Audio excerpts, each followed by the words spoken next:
Yes, welcome along to episode 11 of Upping The Ante in association with Bet365 with David Jennings and Gavin Lynch, counting down to the 2022 Cheltenham Festival. And the great news is we're back. We're back in studio. Our cameraman Lawrence is back. Gavin is back. I'm back.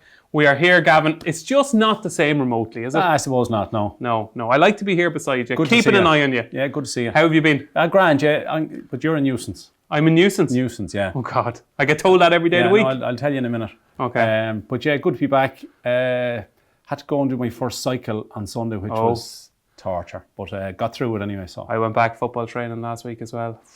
It's not easy, Gavin. Not easy. January, that's the month we have to get stuck back in. And when you're in the middle of it, you're thinking to yourself, I could be at home on the couch watching Cheltenham replays. But no, you have to go through the pain barrier. You're wondering if it's worth it, but in the end it is. Yeah, hopefully, yeah. By March time, don't recognise us, Gavin. Exactly. So why am I a nuisance anyway? Because last week you were on to me and on to me with Cheltenham and going racing and stuff like that. So I was. And we said to my pals we're going to go to Dublin, and we had a chat over the weekend, and now we're going to Cheltenham. You're going to Cheltenham? Yeah. So it worked? Yeah, it did. So usually when I'm a nuisance at home with Aoife, it never works. So this actually worked. Yeah, we're going over on the Monday, back Wednesday night. So the first 2 days, fantastic atmosphere. A couple of my pals haven't been there before. I've been there loads and loads. So looking forward to it, yeah. So Gavin Lynch is going to be at Cheltenham, ladies and gentlemen. What days? Tuesday and Wednesday, yeah. Form an orderly queue. Let's get on with the show. Yes, as always, we're going to kick off with our questions from the crowd. And if you got a question for me and Gavin, get them into us. I put out a thread on Twitter on Sunday, Gavin. Okay. Anybody got a question for Upping The Ante? 179 replies. Very good. By the time this show started this morning. So people do want their questions answered. You can get them in on YouTube, post a comment underneath the video, or you can just tweet me your question. Get them in, get the questions in. We'll answer as many as we can. And the lucky boy to start this week's questions from the crowd is John Mead. And it's an inevitable question, folks. Dysart Dynamo, Gavin Lynch, Supreme or Ballymore? So this is, with a heavy heart, I'd say probably Supreme. Why the heavy heart? I've tipped him up at 12 to 1. I'd backed him at 12 to 1. My logic at the time was that, and what's even more annoying is last October, when we were doing a preview for Upping The Ante, you asked me, give me one or two there for the season, and who did I say to you? Dysart Dynamo. Didn't I? And anyway, a lot of people hadn't heard of him at that stage. So my logic with tipping him for the Ballymore was he wasn't in the entries for the 2 miler at Christmas. He was in the long range entries for the Lawlers and Ace over 2.5. So I said, lovely. I put 2 and 2 together and I got 22. I was hoping he'd win on Sunday, but not that impressive. I think the thing that'll probably push him towards the Supreme at the moment is that he's just a bit keen. He did win a bumper over 2 mile, 2.5 furlongs in Clonmel. I think in the long term he will stay 3 miles eventually maybe, but I'd say Willie's probably thinking more Supreme. Now, what's really is relevant to this is Sir Gerhard. He would want to go and win the Chanel Pharma 2 mile grade 1 novice hurdle in 2.5 weeks in Leopardstown very easily, and then maybe there's a conundrum, because if you look through Willie's horses for the Ballymore, like Kilcrota's got beat, What Do You Want's got beat, Classic Getaway was also beat, and Willie has 4 entries for the 2 mile 6. The Nathaniel Lacey Solicitors Novice Hurdle at Leopardstown in a couple of weeks. Tattersall's Ireland, I think, sponsored. Is it? Okay. Bron, Hensey, Manila Kakuna and What Do You Want that we mentioned. To me, they're all like 25, 33 to 1 shots. They don't appeal. So I think, unlike Nicky, I think Nicky probably will run the 2 good horses, Constitution Hill and John Bon, maybe in the Supreme. But I think Willie will very likely split Sir Gerhard and Dysart. Okay. So, you know the question I'm going to ask now. Constitution Hill, John Bon Jovi. Yeah, Jovi. Or Dysart Dynamo. 3 of them line up in the Supreme. All in fantastic fettle, looking fantastic. Who wins? The one thing I'll say, I'll answer your question in a second. The one thing I'll say is that there's huge recency bias in the market this year in the Supreme. Yeah. Every week or two, a horse comes out and bolts up. Like John Bon will probably bolt up this weekend, and the next thing he's gone from 3 to 1 into 2 to 1. So the market keeps reacting because of what happened a couple of days ago. Okay, I want 1 word or 2 words. Is it John Bon, Constitution Hill or Dysart Dynamo? To go with the recency bias, I'd probably go with Dysart Dynamo. Okay, I'm sticking with Constitution Hill. So there you go. That is Dysart Dynamo, the conundrum. Our next question this week comes in from David Waters, and David says Fernie Hollow, Bob Ollinger and Gallop on the Shams are now hot favourite for their respective novice chases at the Cheltenham Festival. Gavin, who is the banker out of the 3 and who is the weakest? I can't choose. I think they're all got massive chances. They're 6 to 4, even money in 6 to 4. I love Fernie Hollow. I backed him. Same with Gallop and the Champ. The first time I looked at Bob at the weekend when I saw it live, I went, yeah, he was good. But then I've watched it since, and he was very, very good. Now, I listened to the Betfair podcast. I don't know if you listened with Kevin Blake and Vanessa Ryle and Tony Calvin and Hugh Cahill, right? I listened to it, and it's a good listen. But they were very lukewarm about Bob Olinger. They were kind of saying that me, because I wrote a report, and others were getting hugely excited about this performance. But I was the reason I got so carried away was the 27 lengths from Capodanno back to Gaillard du Mesnil, who didn't run to his mark, but it's still Gaillard du Mesnil. And I thought it was a really good performance. Yeah, it's a very good performance. Capodanno was very good, as he showed at Naas when he headbutted the ground and still won. I just don't know where Capodanno's going to go to Cheltenham. One thing is, please don't back Capodanno for the National Hunt Chase at the moment, because he's not qualified. No. He's only ran over 2 mile 3 at Naas, 2 mile 4 the other day. So just hold fire, don't back him for that race until he qualifies, because you have to run in a 3 mile chase to qualify. He could run in the 10 up at Navan, of course, in February. And is he too good for the National Hunt Chase? He's maybe. And there's also the chance, is he going to go for the Brown Advisory? But he also could go for the Grade 1 at Fairyhouse at Easter. So maybe. So marks out of 10 for Bob Olinger at Punch 10? I would give him a 9. Now, you might say, at the bend, he looked beat for a stride or two. Yeah. I'm sure he touched odds against. I kind of like that. But the one thing you have to remember is that I love Punchestown, great spot. I just don't love that inside track. It's tight, yeah. It's very, very tight. So you have to forgive him that. And in the end, he won easy. 8.5 for me. 8.5, okay. Yeah. So which is the banker? Yeah, which right, I can't choose. No, Gavin, it's a question, right? This is what you're paid the big bucks for, to answer the hard questions. Who is the banker out of M3 and who's the blowout? No blowouts. I'd say I'd go in order of Gallop and then Fernie and then Bob. Wow. That's mad. My banker would be Bob Olinger. I just don't see how he gets beaten over 2.5 miles. And the weakest by the 3, by a mile, I think, is Fernie Hollow. Okay. I like him. Okay, there you go. But that's the good thing with National Hunt racing. We always different disagree. Opinions, yeah. Absolutely. Hope that answered your question, John. And our final question this week comes in from Michael Williams. And Michael wants to know which horse, Gavin, that we were really looking forward to has basically let us down and didn't live up to expectations. So there's another phrase for that. Your cliff horse. Who is your ultimate cliff horse that didn't live up to expectations, Gavin Lynch? I started looking this up, and sure, I ended up writing name after name after name. So I have a few for you. Is that all right? Oh, I drowned so many times over that cliff, yeah. It just shows you how hard it is to keep a horse at the top level and Grade 1 level, from 5 to 9 or whatever. It's very difficult. Try and do them in some kind of order, as in the one who frustrated you the most at the end, okay? Okay, so in 7, Duvan. Now, he was 13 for 13. This is harsh, but... Yeah, he got injured. Yeah, it's very harsh. Look, I just was disappointed that one of the best horses I've ever seen, he was 13 from 13 at one stage, and he won the Supreme, he won the Arkle, just didn't go on to win a champion chase, that's all. Okay. But a brilliant horse, loved him. I think he still would have won that champion chase at Altior 1. I thought he was tanking under Patrick. Yeah, it's hard to know. Okay. Carville's Hill was number 6, because I adored him when I was much younger, and... Okay, he did win the Welsh National off 172 by 20 lengths, which was an amazing... Carville's Hill? Carville's Hill, yeah. I thought you said Cardinal Hill. No, Carville's Hill, okay. So he did win the Welsh National, but I just was disappointed that he never won at the Cheltenham Festival, because I loved him. See, did you read Jim Draper's interview the weekend? I read some of it, yeah. Brilliant. He said, what was your biggest regret? Not teaching Carville's Hill how to jump. Yeah, he had a back injury and stuff, so he was probably... Great interview with Alan Sweetman. Try and read it if you can with Jim Draper. He was nearly too big of a horse, to be honest. Number 5 is Defi Desai. Oh, be the Lord. Yeah. 2 years ago, he won the Clarence House that's on this weekend. And since then, he's not from 5. He went off 2 to 5 to win the champion chase. Can you say a dual Cheltenham Festival winner? I know, but... It's disappointing. Yeah, but it disappoints you. Like, there's other horses here and do you know what's funny? My answer is a dual Cheltenham Festival winner, would you believe? Okay, number 4. So Defi Desai. Number 4, I'm going to go with Envoy Allen. To me, he just was an amazing horse. You look back at the Royal Bond that he won. Darver Star was third that day, went on to be third in the Cheltenham Champion Hurdle a couple of months later. He did win a Grade 1 recently, but it wasn't, the best Grade 1 ever. So he's number 4. Number 3 is Footpad. Since the Arkle, he's only 2 from 8. Did you really think he was going, he won a bad Arkle though? I suppose, yeah.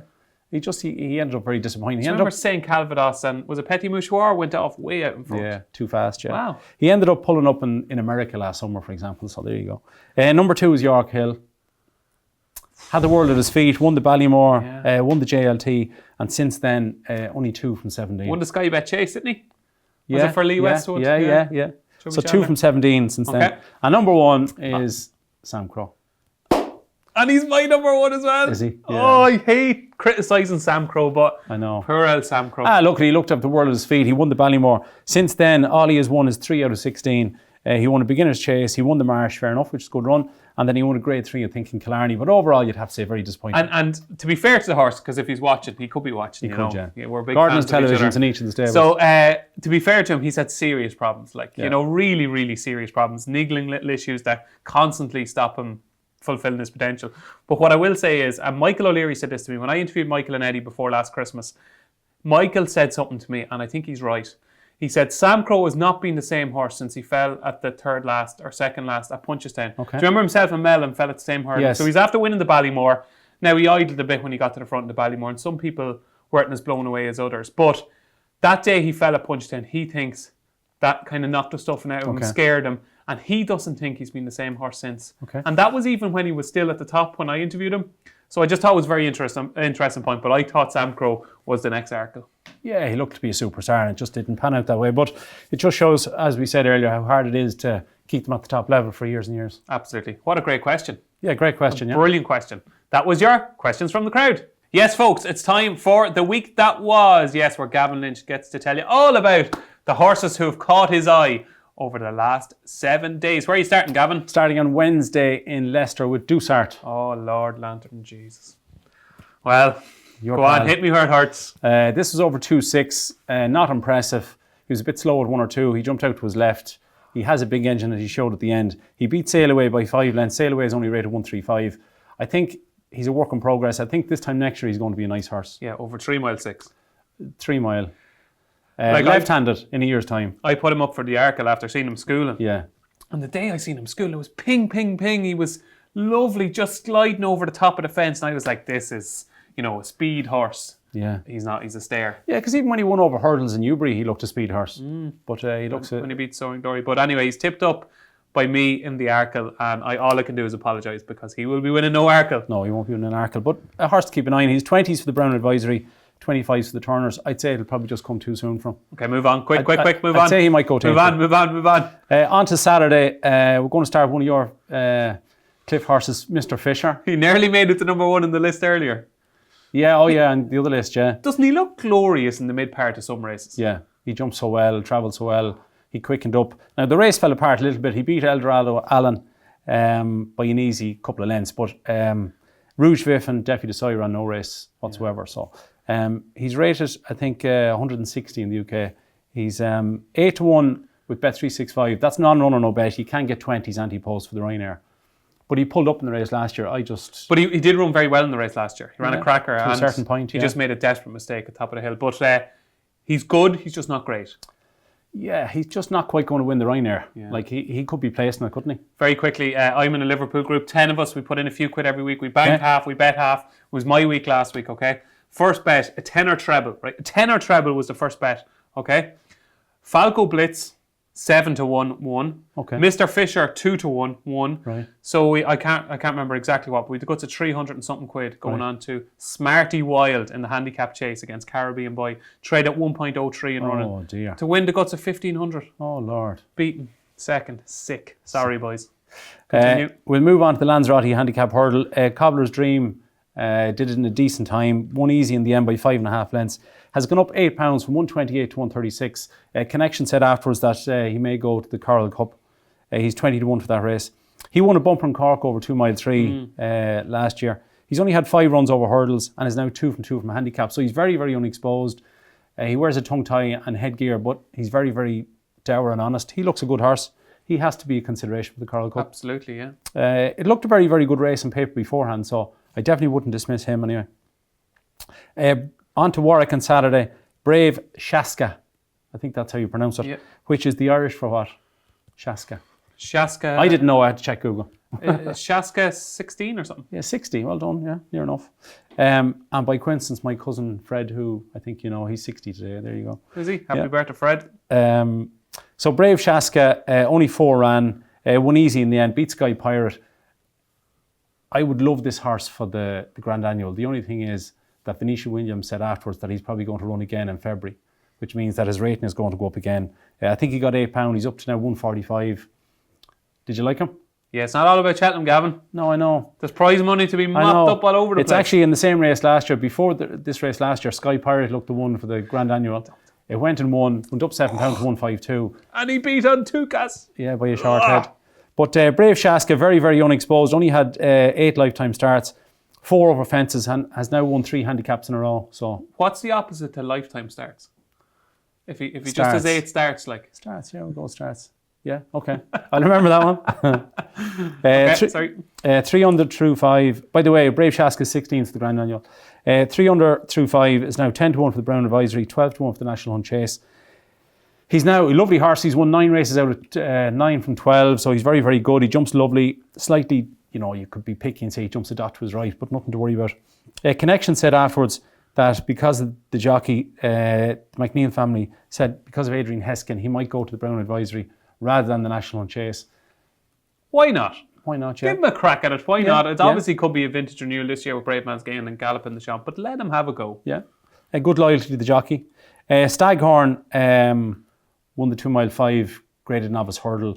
A horse off the flat. He was 103 on the flat. He's now 2 from 2 over hurdle. Small horse, but jumps really, really well.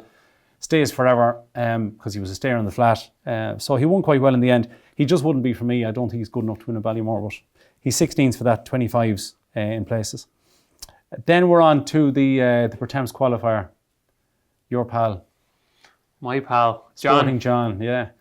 £5 is all he got. You're telling me he only got £5? That's amazing, isn't it? Yeah. Well, like how higher do you go? Like if you put him up much more, he's like your stairs hurdle winner. Like. But I'd say going by the line, you weren't happy. No, look, I've written about it. I think the Pertemps final is a farce of a race. Yeah. And it's not. There's been fantastic stories. Forgive and forget. I was there. The first time with Cheltenham was the day on Sync with Boxer One, who actually didn't even win a qualifier. At that time, you just had to be entered in a qualifier to qualify. The whole thing, to me, is just a bit of a joke. And I think there should be just a 3 mile handicap hurdle for horse rated not to 155. Yeah. That just sorts out the messing. But Sizen John, best horse in the race, won the race. I think their hand is forced now. I think 156 is fair enough because if Sire de Burlay runs... He's 158. He's going to be 158. I don't think he'll come down for his run on Saturday. So he's 158. So he'll be 11-12. Your lad will be 11-10. 11-10. He's going to be given Sizen John £2. And you can carry weight in this race. You can? Yeah. I think he's a chance.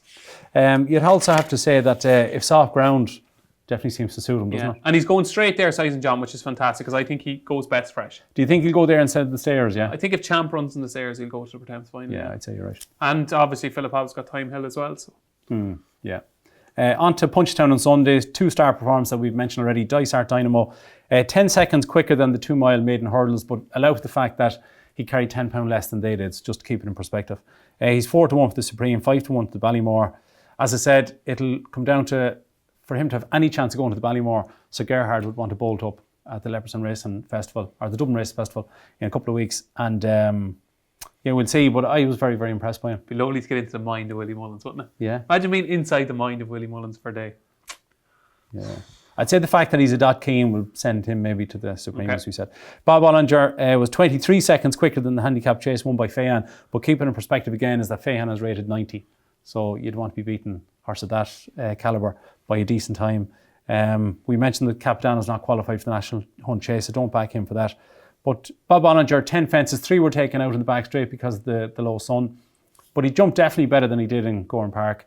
I think the Turners is turning into a reasonably good race. There's a few candidates there, so he'd want to be at his best, but he's certainly entitled to be a hot favourite. And no mention of Glenn Lowe.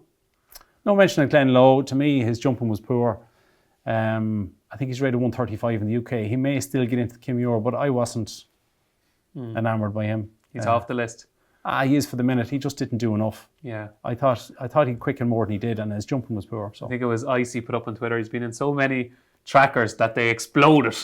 So we're forgetting about Glen Lowe at last. I think so, at the age of 11. Punchestown on Monday, just to mention a couple of horses there. The Tide Turns is 12 to 1 for the Boodles, 20 for the Triumph. Beat HMS Seahorse by 2 3/4 lengths. 6 seconds quicker than the handicap hurdle, won by a horse rated 90. And also Manila Crooner. Love him. Yeah. Love Manila Crooner. Love him. He's now 12 to 1 for the Bartlett. Big chance. Beat Ivan by an easy 11 lengths. Definitely jumped a lot better. Was a couple of seconds slower than the handicap hurdle, won by a horse rated 99. So wouldn't get too carried away, but certainly if he goes to the Bartlett, he'd have a chance. He would, because he'd gallop in all the way into Montpellier, so he would.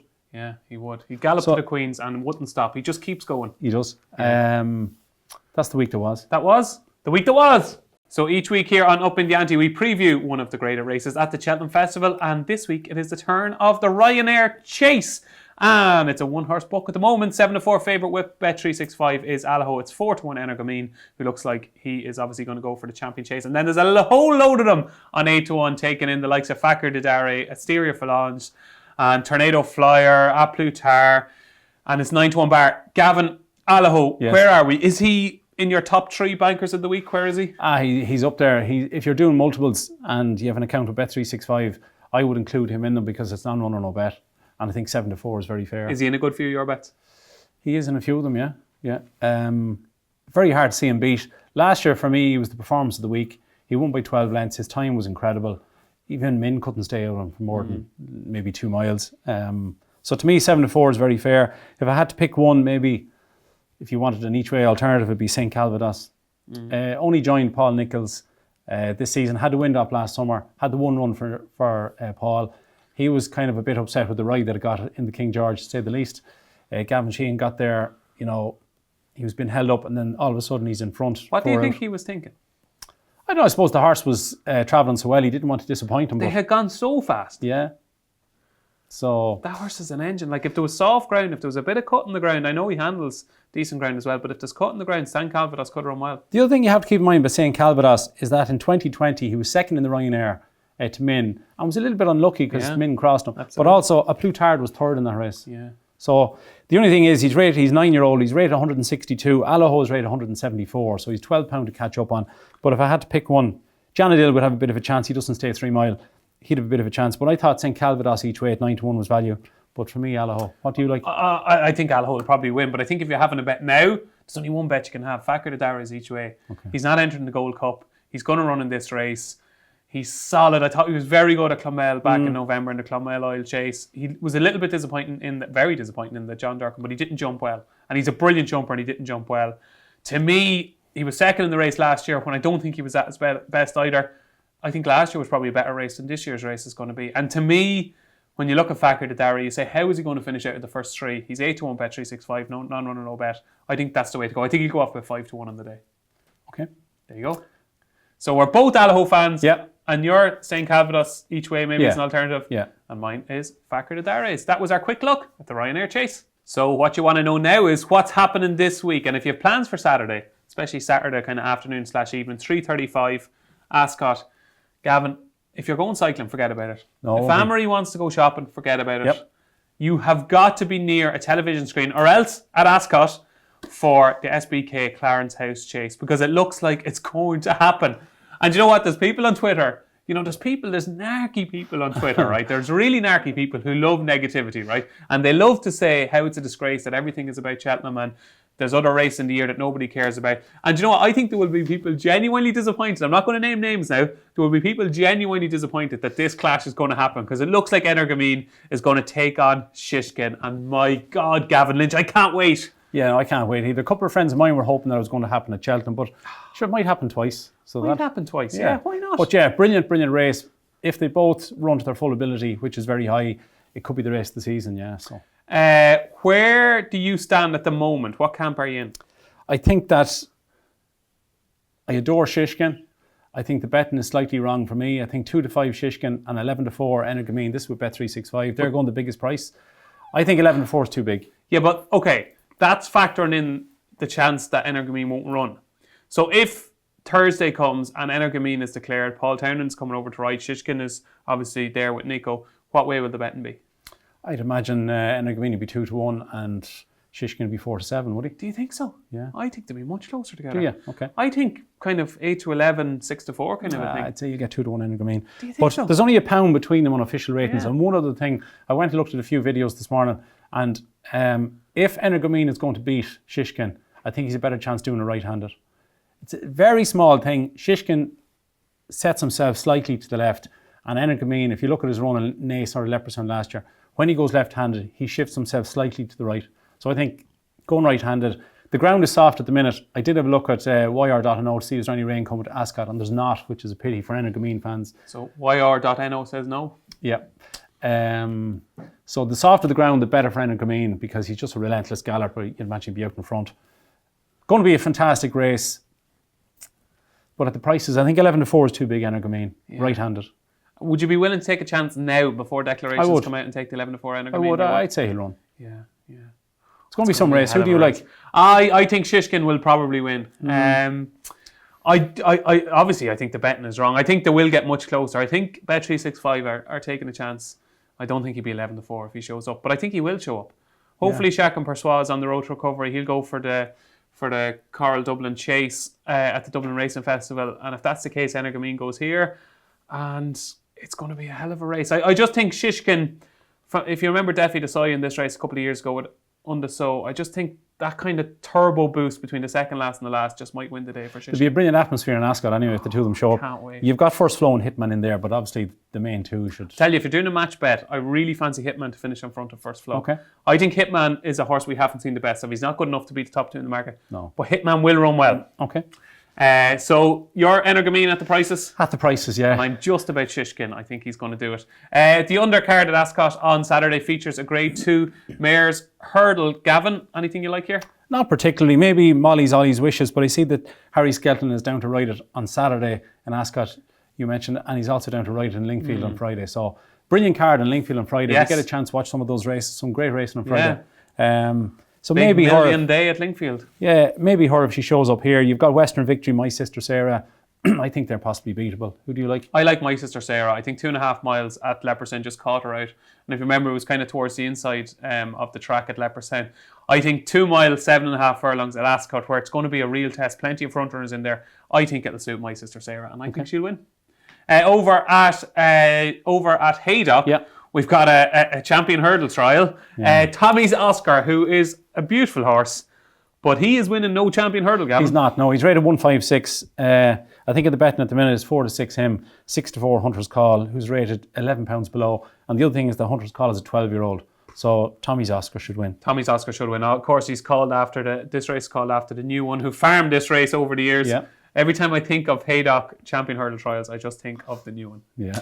And the Peter Marsh is later on the Haydock card. What do you like here? A very open race. Royal Pagaya, I think 7-2. Empire Steel 5-1. Remastered 6-1. On card, who beat Remastered the last day, is going up £9. That's 7-1.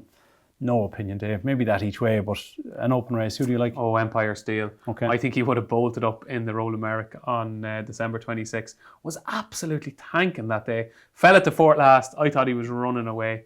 Ryan Mania takes the ride, and I think the Peter Marsh is made for Empire Steel. And also to mention, John Bond runs in Haydock on Saturday. Yeah. He's 4-9. Plenty of the money buyers will back him at that price. I'd say he'll go off 1-3 and he'll win. Yeah, John Bond will win. We'll add some extra spice to the Supreme, Gavin. As if it needs any more. Will there be a recency bias? This time next week, we're standing here. Will he be favourite for the Supreme? Well, he'll be probably 2.94s, him and Constitution Hill, yeah. Yeah. So there you go. Is that everything for this week? Yep. That's what's happening this week. It's Up in the Stakes time here on Upping The Ante, where we tried to raise some much needed funds for Cancer Trials Ireland. And Gavin, you know what? For about 3/4 of the Lanzarote hurdle last Saturday, I thought I was going to do it. Quinta Damore absolutely tanked into it. Okay. Probably would have been third, fell at the last. I thought he ran well, really well. Maria's rock got as far as the second and was absolutely ploughed out of it, so that was the end of her race. That was the end of her, yeah. It was a disappointing return. But look, we're still in profit for the year. We are. We're still doing okay. So this week, I'm going to the big £1 million day at Lingfield on Friday, the 120. It's a novices handicap chase and Belle de Manesh for Anthony Honeyball and Rex Dingle. This horse, this mare, is just crying out for a step back up to 2.5 miles. It's going to be soft ground at Lingfield. If anybody gets a chance to see her run last time at Wincanton, she was out with the wash and she was completely taken out of her comfort zone. And she looked like, I'd say if you didn't see the result, you would have said, oh, she's been beaten 25 lengths. And then you go in and look how close she was at the line to the winner. She was making ground hand over fist up the home straight.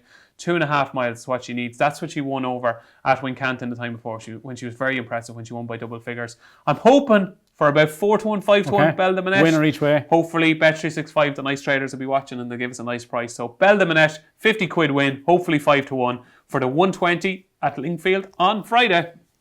Over to you. I'm going to Ascot on Saturday in the 255, and it's sponsored by Bet365. It's a handicap chase. Good prize money, very good race. I'm having 50 win on Palmer's Hill at 5-1. We've mentioned this horse in Weatherby after Weatherby. We mentioned it again after the last day. The last day in Ascot was 2 mile 3. Looked nearly in a spot of bother after 2 out.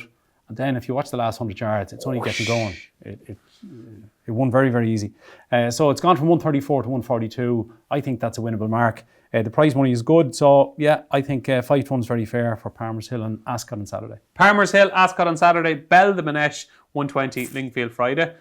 Those are this week's selections on Up in the Stakes.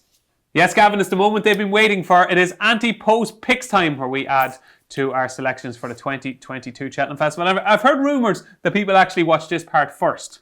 So they go to the selections and then they maybe watch it back. So hopefully the rest of the show is good before some now. of the bookies change the prices. Yeah, absolutely. So look, we're actually going to start off this week's Ante Post Picks with a question from the crowd. Okay. And it comes in from Shane Revel. I have to say, I know Shane, lovely guy. And Shane wants to know, he said he's not an Ante Post punter, okay? But he wants to know how we can justify putting up horses for handicaps like the Boodles, like the Martin Pipe, when we don't know their handicap marks, we don't know what weight they're going to be carrying, and we don't know if they're going to go for the race. Okay, so it's a very fair question.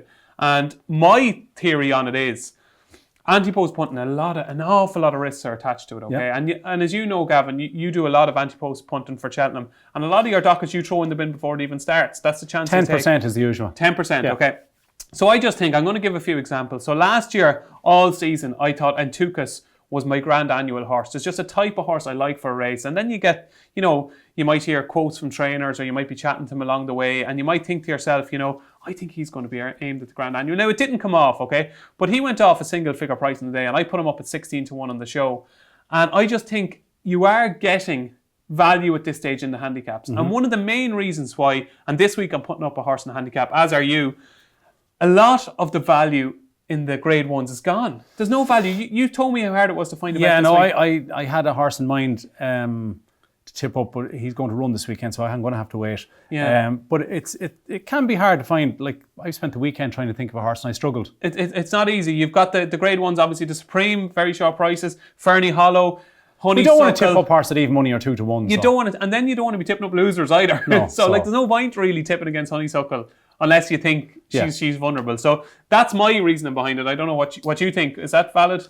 Yeah, I suppose the thing about the rating, we both tipped up Britska and we didn't know its rating yet. And we had an idea though. But just what we had seen at say Farius, in particular what we saw at Leopardstown, was very appealing compared to the previous trends of, say, Gordon horses for the Boodles before. The horse I'm tipping up, I'll tell you in a moment, but we know it's Irish rating, and then you can guess that it's going to maybe £3 or £4 higher, possibly in the UK. So, and even a few years ago, I put up Aromax for the Fred Winter, as it was, or Boodles. I'm not sure if it had changed at that stage, but I put him up in January, and he still ran and won quite impressively at Naas. But I just thought he was never going to be good enough for the Triumph, and I just thought he was going to fit in lovely into Boodles, similar to Britska. And even go back to when Imperial Aura was beaten by, what do you call the horse that won the Paddy Power Plate that year? A couple of years ago. For Gordon, wasn't it? No. I tipped it up, I can't think. Simply the Bets. There you go. Simply the Bets. Simply the Bets. It had beaten Imperial Aura. There was a lot of talk of Imperial Aura. Yes. And I think we tipped up Simply the Bets in January. So it can work out. It can work. Now, it's a very valid question. And to some people, it seems stupid. We don't really know what's going to happen. We don't know what's going to be in the race. But I just think there is some value out there. And my selection this week is 14 to 1 Bet365, and it's in the Ultima Handicap Chase. And it is Does He Know for Kim Bailey and probably David Bass. Now, the Ultima, obviously, at this stage, we don't know the makeup of the race, but I just love the trends with this horse, okay? I think he's got a very, very similar profile to Happy Go Lucky, who was second in the race last year. Well, first of all, he's an identical rating. Happy Go Lucky went into the race, was sent off favourite, was off 147. Does he know? 147.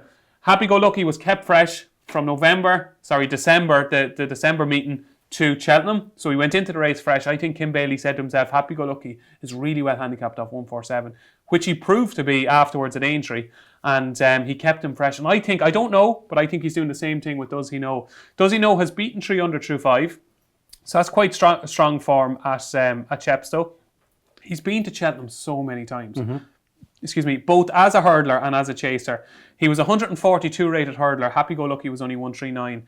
Obviously, there's the 3 under through 5 form. Then he beat Under Supervision, who went through the rail at Cheltenham next time. But it's form on the old course, Gavin, and I love that. Last time he was a bit disappointing behind 300 through 5, but he's a bit of a headbanger. He's a bit mad. He is a bit mad, but Kim Bailey has said he's very calm at home, but when he gets to the track, he just goes a bit mad. But I think there's loads of ability there. I think he's a better horse than Happy Go Lucky. That'll be me at Cheltenham this year. That'll be you when you get there, Gavin, on the Quiet Tuesday. At home and go mad at the track. Absolutely. But Kim Bailey targets this race. He had the favourite 2 years ago with Vindication. He had the favourite last year as well, obviously, with Happy Go Lucky. I think, does he know, is Kim Bailey's target horse for the Ultimate this year. He's 14 to 1 Bet365. That might sound like a short price, and it might sound ridiculous to be tipping him. We don't know what's in the race. We don't know what weight he's going to get. But he's going to go in off 147, which means, like last year, Happy Go Lucky had 11 stone 1. I think he's well handicapped.